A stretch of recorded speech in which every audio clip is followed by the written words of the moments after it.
నమస్తే అండి. చార్ధామ్ యాత్రలో భాగంగా ఇవాళ మనం కేదార్నాథ్ టెంపుల్ విజిట్ చేయడానికి వెళ్తున్నామండి. మా రూమ్ సీతాపూర్లో తీసుకున్నామండి. అక్కడి నుంచి వ్యాన్లో అక్కడ దింపారు సోన్ప్రయాగ్ దగ్గర. అక్కడి నుంచి 1 కిలోమీటర్ నడిచామండి. అక్కడి నుండి జీప్స్ తీసుకుని బ్రిడ్జ్ దాటి యువతలు దింపారు. అక్కడి నుంచి మళ్ళీ 1 కిలోమీటర్ నడిచి గౌరీకొండ వచ్చామండి. అక్కడ గుర్రాలు తీసుకుని స్టార్ట్ అయ్యామండి. మా టీంలో కొంతమంది డోలీలు ఎక్కారు. ఉన్న వాళ్ళంతా గుర్రాలు తీసుకుని వెళ్ళిపోయామండి. 12 కల్లా స్పర్శ దర్శనం కంప్లీట్ అయిపోద్దని అందరూ గుర్రాలు తీసుకుని వెళ్ళిపోయామండి. ఎర్లీగా వెళ్ళిపోవచ్చు అని స్పర్శ దర్శనం జరుగుద్దని అందరం కలిపి వెళ్దామని స్టార్ట్ అయ్యాం. కానీ గుర్రాలు కదండి, ముందు వెనక అయిపోయాము. ఫస్ట్ టైం గుర్రం ఎక్కానండి. చాలా బాగుంది ఎక్స్పీరియన్స్. ఎర్లీ మార్నింగ్ కదా, 6:30 అండి కరెక్ట్గా గుర్రం ఎక్కింది. 10:30, 11 కల్లా వెళ్ళిపోయామండి. చాలా ఫాస్ట్గా తీసుకెళ్ళింది. జర్నీ అయితే చాలా బాగుందండి. దారిలో హరహర్ మహాదేవ్ అనుకుంటా ఆ ఫీలింగ్ వేరండి. ప్లెజెంట్గా మనం స్వామిని దర్శించడానికి వెళ్తున్నాం కదా, చాలా పాజిటివ్ వైపు అండి. మంచి ఆతృత, ఎలా జరుగుతుందో దర్శనం అని ఒకవైపు యాంగ్జైటీ. కానీ చాలా బాగా జరిగింది దర్శనం. రోడ్ అయితే హాఫ్ వరకు పర్లేదండి. ఒక బ్రిడ్జ్ ఉందండి మధ్యలో, అది దాటాక ఇంకా హారబుల్ అండి. పాపం గుర్రాలు వెళ్ళడానికైనా ఇబ్బంది, అంత వరస్ట్గా ఉంది. కానీ తొందరగానే వెళ్ళిపోయామండి. అదిగోండి దూరంగా కనబడి ఆ మంచు పర్వతం చూసుకుంటూ దాని దగ్గరికి వెళ్ళాలండి. దాదాపు మనం ఇంకా వచ్చేసాము దగ్గరికి అనుకుంటా. హరహర మహాదేవ్ అనుకుంటా అందరం కలిసి వెళ్ళిపోయామండి. దారిలో 1-2 బ్రేకులు తీసుకున్నాము. ఒకసారి ఏమో గుర్రానికి బ్రేక్ ఇచ్చారు, ఒకసారి మేము కూర్చోలేక బ్రేక్ ఇచ్చారండి. జర్నీ అయితే ఓవరాల్ గా చాలా బాగా జరిగిందనే చెప్పాలి. వెళ్ళేటప్పుడు చాలా బాగుందండి.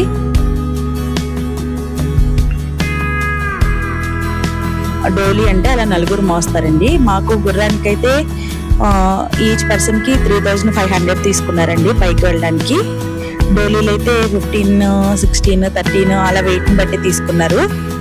కొంతమంది హెలికాప్టర్ లో కూడా వెళ్ళారండి. అది కొంతమందికి 6000, కొంతమందికి 10,000 పడిందండి. మేమైతే ఇలా గుర్రానికి వెళ్ళాము. 3,500 అయింది. ఇప్పుడు మనం ఆలయం గురించి నిదానంగా తెలుసుకుంటూ మన జర్నీ కొనసాగిద్దామండి. హిమాలయ పర్వతాల మధ్య మంచుతో కప్పబడిన శిఖరాల సాక్షిగా భక్తి మరియు ఆధ్యాత్మికతకు ప్రతీకగా నిలిచిన పవిత్ర కేదార్నాథ్ క్షేత్రం అండి ఇది. అత్యంత పవిత్రమైన శైవక్షేత్రాల్లో ఈ ఆలయం ఒకటండి. ఉత్తరాఖండ్ రాష్ట్రంలోని రుద్రప్రయాగ్ జిల్లాలో సముద్ర మట్టానికి సుమారు 3583 మీటర్ల ఎత్తులో ఉందండి. గుర్రాలకి బ్రేక్ ఇచ్చారండి. ఇక్కడ బెల్లం పెట్టారు వాటికి, ఇంకేమీ లేదండి. మధ్యలో వాటర్ తాగుతున్నాయి. ఆ గుర్రాలు తీసుకెళ్లే అబ్బాయిలు కూడా టిఫిన్ చేయడానికి వెళ్ళారండి. మధ్యలో వాటర్ ఫాల్స్ అండి చాలా ఉన్నాయి, అన్ని క్యాప్చర్ చేయలేకపోయాను గుర్రం మీద రావడం వల్ల. కొంత కవర్ చేశానండి, కొన్ని ఫోటోలు తీశాను, అవే మీతో షేర్ చేస్తున్నాను చూడండి. చాలా ప్లెజెంట్ గా ఉందండి. వెళ్ళేటప్పుడు అయితే అసలు ఆ ఫీలింగ్ మామూలుగా లేదు. దేవుడు మనల్ని పిలిచాడు, వెళ్తున్నాం మనం. అసలు దేవుడి దర్శనం ఎంత బాగా జరుగుద్ది అన్న ఎక్సైట్మెంట్. చిన్న పిల్లల్ని కూడా తీసుకొస్తున్నారండి. అలాగా వాళ్ళకి అసలు అక్కడ బ్రీతింగ్ ఎలా అందుద్దో నాకు అర్థం కాలేదండి. మాకే కష్టమైంది. అదిగోండి దగ్గరికి వస్తాం మంచు పర్వతానికి. ఎవ్రీ ఇయర్ ప్రపంచవ్యాప్తంగా చాలా మంది వస్తారండి ఈ దేవాలయాన్ని దర్శించడానికి. 12 జ్యోతిర్లింగాల్లో ఇదొక జ్యోతిర్లింగం అండి. అలాగే హిమాలయాల్లో ఉన్న పంచకేదారాలు అంటారండి, అందులో ఇది ఒక ముఖ్యమైన క్షేత్రం అండి.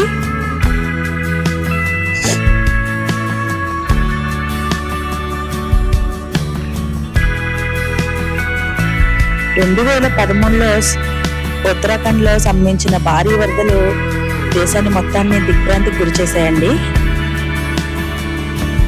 కేదార్నాథ్ ప్రాంతం తీవ్రంగా ప్రభావితమైంది. ఆశ్చర్యం ఏంటంటే ఆలయానికి ఏమీ ప్రాబ్లం రాలేదండి. ఎందుకంటే ఆలయం వెనకమాల బండరాయి వచ్చి చేరింది. ఆ వరద నీటి ప్రవాహాన్ని మళ్లించి ఆలయాన్ని రక్షించిందని చెప్తారండి. ఈ ఘటన చాలా మంది భక్తులు శివుని మహిమనే అంటారు. అంటాం కదండి, అది శివుని మహిమే. ఆ రాతి బండని ప్రస్తుతం భీమ్శిల అని పిలుస్తున్నారండి.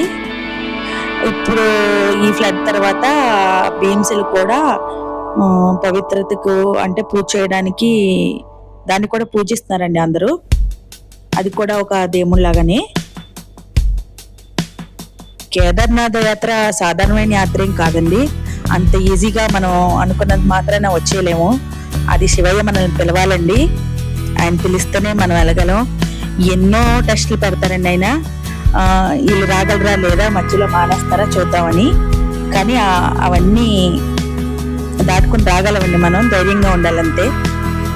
సగం దూరం వచ్చాక దారి అయితే హారబుల్గా ఉందండి. పాపం గుర్రాలు ఎక్కడం కూడా కష్టమే.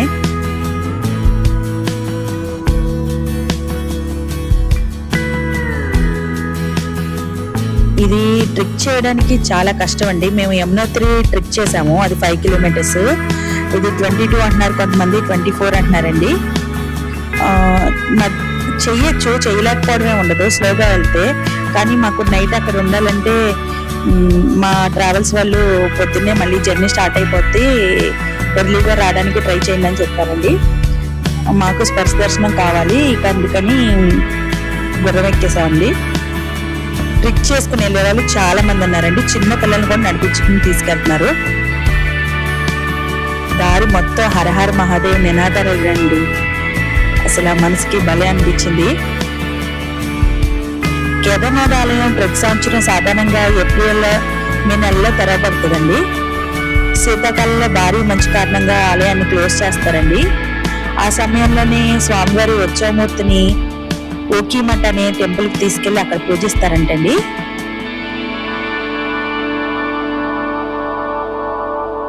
ఇదిగోండి మా వారిని ఇప్పుడు కలిసాము.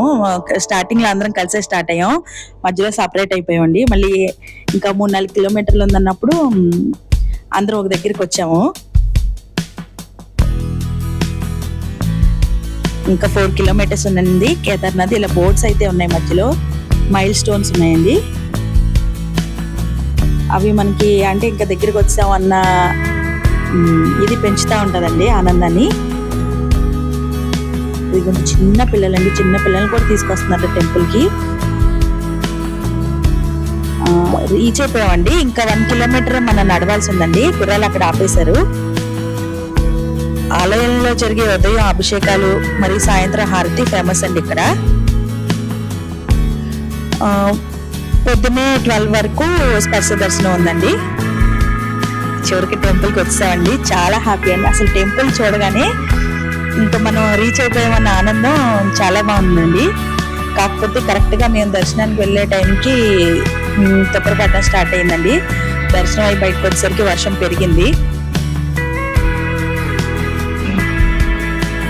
కేదార్నాథ్ యాత్ర కేవలం ఒక ఆలయ దర్శనం మాత్రమే కాదండి. అది మన భక్తి, మనకెంత సహనం ఉంది, దేవుడి మీద ఎంత నమ్మకం ఉంది, ఆ ప్రకృతి కూడా మనల్ని టెస్ట్ చేస్తుంది. ఎలాంటి పరిస్థితుల్లోనే వీళ్ళు రాగలరా లేదా అని. కానీ ఖచ్చితంగా వెళ్ళగలమండి మనం. ఆ శివయ్య అనుగ్రహం ఉంటేనే మనం అక్కడ దాకా జర్నీ అయినా స్టార్ట్ అవుద్ది, అక్కడ దాకా అయినా వెళ్ళగలమండి. సేమ్ మాకు అలాగే జరిగింది. ఎన్నో టెస్టుల తర్వాత అక్కడ దాకా రీచ్ అయ్యామండి. ఇంకా టెంపుల్ చరిత్ర వస్తే స్టార్టింగ్ లో ఇలా నంది ఉందండి, భలే లుక్ బాగుంది. పురాణాల ప్రకారం మహాభారత యుద్ధం అనంతరం పాండవులు తమ పాప పరిహారాని కోసం భగవంతుడు శివుని ప్రార్థిస్తారండి. ప్రార్థిద్దామని వెళ్తే ఆయన ఆ యుద్ధంలో జరిగిన రక్తపాతం కారణంగా వీళ్ళని కలవడానికి ఇష్టపడరండి. ఆయన ఏం చేస్తారంటే ఎద్దు రూపంలో వీళ్ళకి కనబడకూడదని ఎద్దు రూపంలో తిరుగుతూ ఉంటారు. అయితే శివయ్య ఎలా ఉన్నా తెలిసిపోతారు కదండి. పాండవుల్లో ఒక ఆయన భీముడు శివయ్యని గుర్తుపట్టేశారండి. గుర్తుపట్టారని తెలుసుకున్న శివయ్య భూమిలోకి వెళ్ళిపోవడం స్టార్ట్ చేశారు. ఈ భీముడు ఏం చేశారంటే ఎత్తుకున్న మోపురం ఉంటది కదండి, ఆ మోపురాన్ని పుచ్చుకోగానే మోపురం ఒకటి పైనుండి పోయి మిగతా భాగాల మట్టికి భూమిలోకి వెళ్ళిపోయినాయండి. ఈ పైన ఉన్న మోపురం షేప్ లోనే ఉంటదండి, సేమ్ ఇప్పుడు ఉన్న ఇక్కడ జ్యోతిర్లింగం. ప్రస్తుతం ఈ కేదార్నాథ్ లో జ్యోతిర్లింగం పూజ అందుకునేది అదేనండి. మిగతా భాగాలు వేరే ప్రాంతాల్లో కనిపిస్తాయని చెప్తారండి, వాటినే పంచకేదారాలు అంటారండి. ఇంకా ఆలయ నిర్మాణం గురించి మాట్లాడాలంటే ఇది భారతదేశంలో అత్యంత పురాతన రాతి దేవాలయంలో ఒకటండి. భారీ గ్రానైట్ రాళ్లతో నిర్మించబడిన ఈ ఆలయం సుమారు 1000 సంవత్సరాలకు పైగా చరిత్ర కలిగి ఉందని భావిస్తారండి. ఈ ఆలయాన్ని మొదట పాండవులు నిర్మించారంటండి. తర్వాత దీన్ని శంకరాచార్యులు 8వ శతాబ్దంలో పునర్నిర్మించారంట. ఆలయం ముందు నంది చాలా అట్రాక్టివ్ గా ఉందండి. విగ్రహం కనపడుతుంది కదండి మన కింద వీడియోలో. లోన ఉన్న విగ్రహం త్రిభుజాకారంలో ఉంటుందండి, అన్ని ఎత్తు మోపురం అండి షేపు. ఇక్కడ ఉన్నట్టు వేరే ఏ టెంపుల్లోనూ ఉండదండి. 2013 సంవత్సరంలో జూన్ 16న ఉత్తరాఖండ్ లో సంభవించిన భారీ వరదలు టెంపుల్ అయితే ఏమీ ఎఫెక్ట్ చేయలేకపోయాయండి. ఎందుకంటే వెనక భారీ శిల ఉందని చెప్పాను కదండి, ఒక బండరాయి వచ్చి ఇక్కడ ఏర్పడిందని. సో అది కాపాడిందండి టెంపుల్ ని. కానీ ఆ ఫ్లడ్స్ తాలూకు ఇంకా డిస్టర్బెన్స్ అయితే ఉన్నాయండి టెంపుల్ బ్యాక్ సైడ్. కంప్లీట్ గా అదేమీ ఇంకా అంతర్ధానం అయిపోయి మర్చిపోయేలా అయితే ఏమీ లేదు. టెంపుల్ అయితే చెక్కు చెదరలేదండి, యాజ్ ఇట్ ఈజ్ అలాగే ఉంది టెంపుల్. అసలు ఫ్లడ్ వచ్చింది, ఇది డిస్టర్బ్ అయింది అనేలాగా ఏమీ లేదండి, చాలా బాగుంది. ఇది టెంపుల్ బ్యాక్ సైడ్ ఇదేనండి, బండరాయి వచ్చి పడింది అన్నాం కదా, ఇది భీమ్శిల అంటున్నారండి. దీనికి కూడా అంటే మా వాళ్ళు వెన్నపూస రాయాలని వెన్నపూస కూడా తెచ్చుకున్నామండి. లోన స్పర్శ దర్శనం టైంలో స్వామి వారికి వెన్నపూస రాసామండి. ఇక్కడ ఈ బండరాయి భీమ్శిలకు కూడా వెన్నపూస, పసుపు, కుంకుమ రాసి కాయిన్స్ అంటిస్తారండి దాని మీద.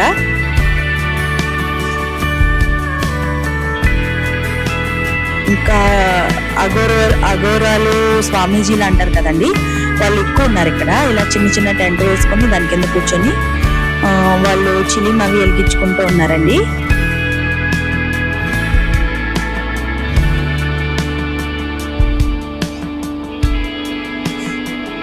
ఇది భీమ్శిల అండి, దీనికి కూడా అందరూ పూజలు చేసుకుంటున్నారండి. ఇది ఆలయం బ్యాక్ సైడ్ అండి, వ్యూ చాలా బాగుంది. అలా త్రిశూలాలు ఉన్నాయండి, అవి కూడా చాలా పెద్దవి. అదిగోండి ఈ ఫ్లడ్ తాలూకు డిస్టర్బెన్స్ అయితే ఇక్కడ బాగా స్పష్టంగా కనబడుతుందండి బ్యాక్ సైడ్. అటువైపు నుంచే ఫ్లడ్ అండి వచ్చింది.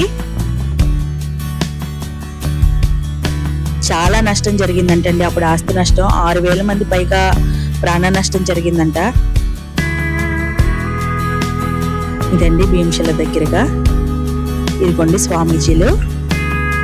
ఆలయం గురించి మనం ఎంత చెప్పినా తక్కువేనండి.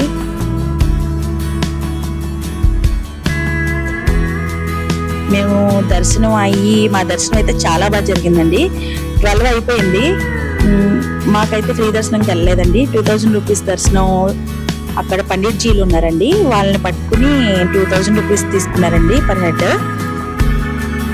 12కి దర్శనం అయిపోయింది, ఇంకా మాకు అవ్వదు అనుకున్న టైంలో స్వామి మమ్మల్ని కరుణించినట్టేనండి. 12:15కి అందరూ వెళ్ళిపోయాక టెంపుల్లోకి తీసుకెళ్లారు ఈ పండిట్జీ.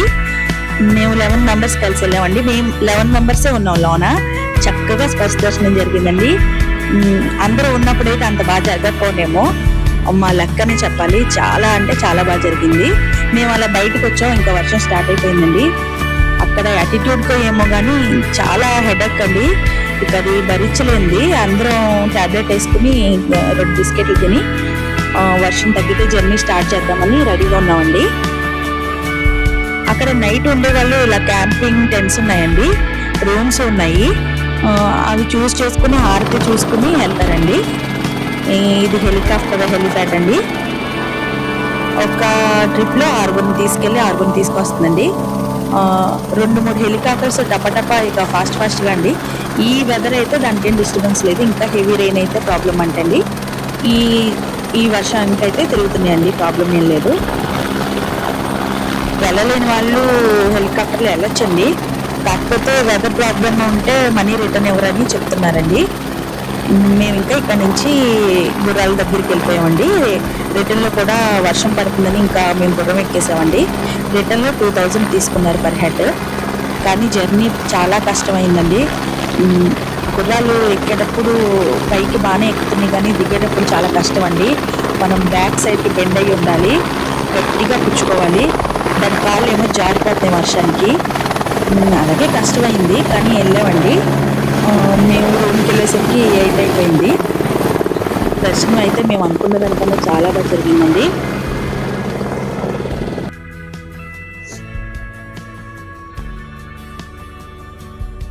కేదార్నాథ్ దర్శనం అయితే చాలా బాగా జరిగిందండి.